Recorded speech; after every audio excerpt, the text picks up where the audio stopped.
I showed up to like my freshman orientation having like 0 classes. They're like, you didn't pick your classes? I'm like, I thought I had time. They're like, no, your time was like 3 weeks ago. I was like, good to know.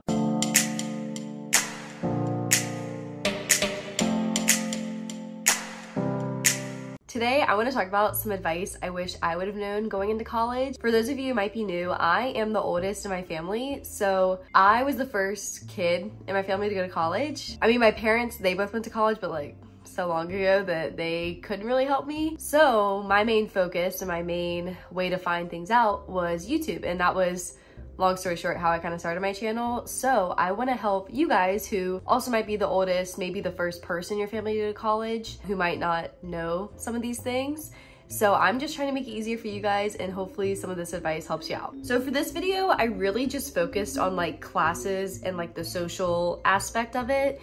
I can do another video talking about like lifestyle, like eating habits, exercise, like things like that. Getting right into it, know what time your enrollment time is. I guess this could depend on what school you go to. I'm really only familiar with JMU and how theirs works. A little story time, when I was a freshman, I didn't realize that you had a certain time that you had to pick classes. I showed up to like my freshman orientation having like 0 classes. They're like, you didn't pick your classes? I'm like, I thought I had time. They're like, no, your time was like 3 weeks ago. I was like, good to know. You might have to look at your school and how they work, but for where I go, James Madison University, they do it by like times. Bottom line, my freshman fall semester was horrific because my schedule was picked very late. Know what time your enrollment time is and be on it. Just know, have a plan, have something in your cart. However your school works, just have a plan for enrollment, because enrollment sucks. And I have a lot of videos on that too, so I'll put that up in the cards. This next one, I think it applies for like solely fall freshmen, and it's to take classes at different times, so like morning and afternoon classes. This sounds kind of stupid and something that you probably wouldn't want to do, but as I mentioned, I messed up my schedule so bad freshman year. So like my Monday, Wednesday, Fridays, I don't do Monday, Tuesday, Fridays. Monday, Wednesday, Fridays, I had like early classes, meaning like 11 a.m. And then my Tuesday, Thursdays, they didn't start till like 2, 3 o'clock in the afternoon. So like certain days, you know, have an early day, have a late day, that I kind of liked. I've never done it again, so maybe I didn't like it that much, but I think taking classes at different times as a first semester freshman is actually kind of a good idea, because you get to like see what time of day you like taking classes the best. I learned that I hate a 3 to 5 time in my day, that I hate that. All I want to do is take a nap. I do not want to sit in class. So maybe you'll learn what kind of classes you want to take. For me, I typically try to take morning classes. This past semester, I think, was like the latest classes I ever take. Like every day started like 11 for me, but typically I'm in like the 8, 9, 10 a.m. classes. Also within 8 a.m., if or whatever is your earliest class time, I think the time to take them is your freshman year. Again, I can only speak to what I know, so I'm going off of what I know from here, being at JMU. Here, typically, you only live on campus your freshman year. You can live on it after freshman year, but typically you're only there your freshman year. So if you're gonna take early classes, take them your freshman year when you can leave your dorm at 7:45 and get there at 8, rather than leaving your apartment at 7 and trying to find a spot by 8. So if you're gonna take early classes and see if you like them, take them freshman year. Don't buy your textbooks until after your first week of classes. So a lot of the times the school will make a professor put a textbook on their syllabus, but a lot of the times when you go to class, they'll say, oh, this is actually going to be a PDF. I'll upload it for you on Canvas. Or, hey, you can get this at the library if you run it, you know, for only a few days when we're looking at it. A lot of the times, I did this freshman year, I bought all my textbooks and I was so ready, and I wasted like so much money on textbooks because I didn't wait until the professor told us if we actually needed them or not. Definitely wait until your first class meeting and see if you actually need to buy it or not, because a lot of the time you don't. I think there was actually one semester in college that I didn't buy any textbooks. This one sounds so stupid, but it was actually the smartest thing I ever did, and it was using my like phone GPS to navigate campus. You think you're gonna look stupid doing this, but no one's looking at you. No one knows you have that on your phone. No one can like look over your shoulder and see that that's what you're trying to do. No, like no one cares. Yeah, my first week of classes, I would put in from my dorm to the building I had to go to, and it'll tell you walking directions of where you have to go. Another thing is you could do it before like classes start. So like the week before, if you go to campus early, you can walk your path to classes, sure. But if you need the GPS, it's there, and it is a lifesaver, and I love that. You say that and you're like, oh, that's such a freshman thing to do, you're gonna look so weird. No one knows, no one cares. And I like that personally better than going up to someone and asking where something is. I mean, you can totally do that, but me, I did not want to do that. It's okay to be undecided. When I went into college, I actually applied to be in the art school and had to send in like an art portfolio and got in. So that's kind of cool, but did not stick with that at all. I didn't even like take classes for that freshman year. I switched before I even went into college. I applied to go to the art school for like their architecture design program. Switched from that when I picked the classes over orientation to business for marketing. Took 2 weeks of calculus and macroeconomics and said, absolutely not for me. Switched to health sciences and I've stayed here ever since.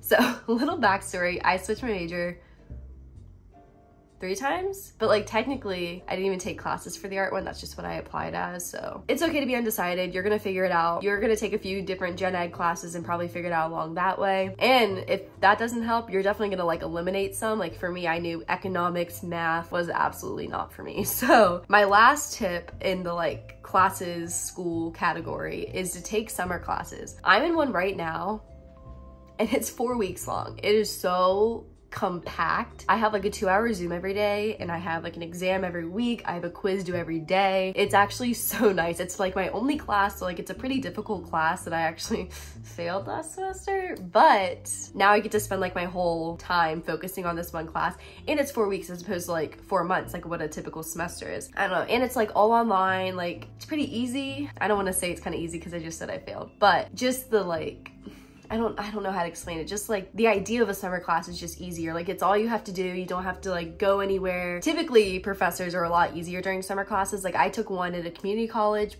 I guess that could be another tip, is to take them at your community college. But again, you have to check for what your school allows and whatnot. Like my school, you can only take like gen eds and you're only allowed to take like 3. So I only took 1 English class as a gen ed, but got a 100 at community college, so that was nice. And then last summer, I took a health class I needed for my major. Also got like a 99, 100, whatever it was. This summer, also taking another major class that, again, I did not do too well in last semester, but we're doing better now. I actually have 100, so hope I keep that up. Now switching to my tips for social. I only have a few. First one is be careful picking a roommate. I don't want to say don't live with someone you know from high school or like a friend or whatever, but I didn't go that route and it worked out better than what I think it could have if I lived with someone that I knew. You hear absolute horror stories from both sides, really, if you live with someone you don't know or if you live with someone you do. For those of you who don't know, I met my freshman year roommate through the Facebook group chat, or like the, what would that be called? I don't know. I don't know if all schools are like that, but they'll make like a, like for me, it was JMU class of 2023 that you joined when you got in, and it was everyone else and everyone's looking for roommates, trying to find everyone. So that's how I found her. She still lives right next door to me in the next room. So we stayed friends. So that worked out. So I'm not gonna say avoid living with someone you know or like don't live with someone you don't know, but just be careful. Just know what you're getting into. Ask the right questions. Know if they get up early. Know if they're into the same things as you or not. Know if they're gonna go out on the weekends or if they're gonna stay in on the weekends, or just make sure you have that if you're looking for a friend from your roommate, which I would advise, because why wouldn't you? Make friends in your classes. So a lot of people say, oh, join clubs, join sororities, join whatever. I didn't do that.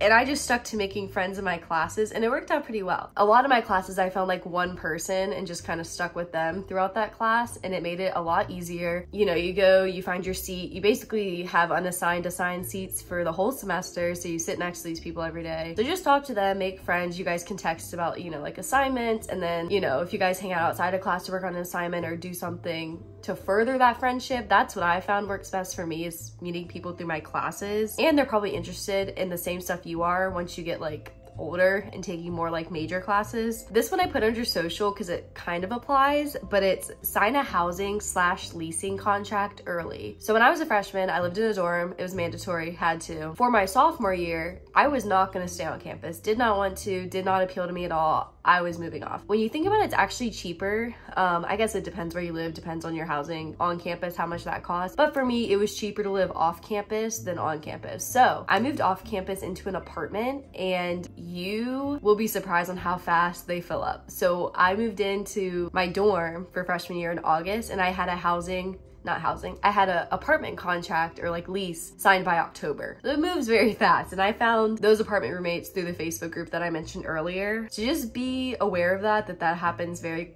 quickly and quicker than probably what you would think. I don't know if it's necessary to sign that early, but it's better to be early and find something that you actually like than to get an apartment or housing contract that you're kind of stuck with. My last one for the social category is if you're gonna be in a relationship, don't forget about everything else. I was in a long distance relationship my freshman year, so this kind of didn't really apply to me because like he wasn't there to spend all my time with. But if you're gonna have someone like on campus, at the school, just don't forget about like the friends aspect, the class aspect. Like don't let it be the reason you're failing a class. Don't let it be the reason that you miss class. Don't let it be the reason you don't go out with your friends. Like keep that in mind. Don't let that overtake your college experience, because if you don't work out, you might regret it. And then to end the video, I asked on Instagram for you guys to send me some advice that you wish you would have known. My favorite 3 that I have: you will not remain friends with the first person / group you meet, but for good reasons. As I mentioned, I still live with my freshman year roommate, so although I don't think this is always true, if it is true for you, it is for good reasons. So don't stress if you don't remain friends with like your freshman year group. You will meet other people, you'll meet people in your classes, just like on campus, just around in your apartment. So don't stress if you don't remain friends with them. Make as many friends as possible and meet whoever you can. I would agree with this statement. I think, you know, it wouldn't hurt to know a lot of different people, make connections, because that can always help you after graduation. And the last one, and probably my favorite, is go with the flow. Things work out however they're supposed to in the end. I think that's great advice, because I think a lot of the times we get stuck on the really small stuff that really won't matter in like 5 years. For me, failing this class this past semester honestly felt like the end of the world for a little bit. And then I joined the summer class, I'm doing really well. You know, it happens. You get over it. Things work out the way they're supposed to. So really just don't let the small things stress you. If you're fighting with a roommate, if you are having trouble in your classes, if you are just having a hard time really with anything, I mean, everything's gonna be fine in the end. It's gonna work out the way it's supposed to, and you really don't need to stress because everything's gonna be fine. I hope you guys enjoyed this video. I hope some of it helped. Again, a lot of it is what I wish I would have known going into college. So if you guys don't have an older sibling or parents who went to college, I really hope this helped you, because again, I was in the same situation. I had no clue what I was doing. If you guys want to see more videos like this, make sure you give it a thumbs up down below. If you have any ideas, comment them. If you aren't already, make sure you subscribe down below and turn on your post notifications to get notified every time I upload. And I think that's gonna be everything for this video. I hope you guys enjoyed, and I'll see you guys in the next one. Bye.